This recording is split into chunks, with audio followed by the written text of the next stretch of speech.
दो वक्त की रोटी के लिए तरस गई थी बॉलीवुड की ये मशहूर अदाकारा, बेचना पड़ा घर का सामान, एक जिद ने कर दिया बर्बाद। अदाकारा खूबसूरती में मधुबाला से कम नहीं थी।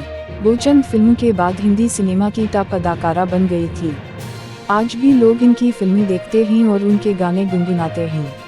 इन्होंने अपने कैरियर के उरूज पर मुगल आजम के डायरेक्टर के आसिफ से शादी कर ली थी। अदाकारा की जिंदगी में कई उतार चढ़ाव आए, लेकिन एक जिद ने उसकी जिंदगी बर्बाद कर दी। वो आखिरी वक्त में पाई की मोहताज हो गई थी। अदाकारा को ऐसे दिनों का भी सामना करना पड़ा जब इन्हें घर का सामान बेचकर दो वक्त के खाने का बंदोबस्त करना पड़ा था। नई दिल्ली, निगार सुल्ताना का शुमार उन चंद अदाकाराओं में होता था जिन्होंने कम वक्त में बेपनाह दौलत और शोहरत हासिल कर ली थी, लेकिन उनके आखिरी अय्याम इस कदर गुर्बत में गुजरे कि इन्हें अपना गुजारा करने के लिए घर का फर्नीचर बेचना पड़ा। वो इंतहाई गुर्बत में इस दुनिया से रुखसत हुई। लोग कहते हैं कि अगर वो अपनी एक जिद छोड़ देती तो उनका हश्र इतना बुरा ना होता। निगार सुल्ताना जब अपने कैरियर के उरूज पर थी तो इन्होंने अदाकार एसएम यूसुफ से शादी की, लेकिन उनका रिश्ता ज्यादा दिनों तक नहीं चल सका।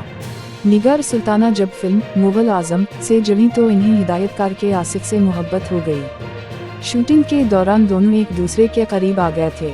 दोनों की शादी हो गई। इस रिश्ते से अदाकारा को एक बेटी हुई जिसका नाम हिना है।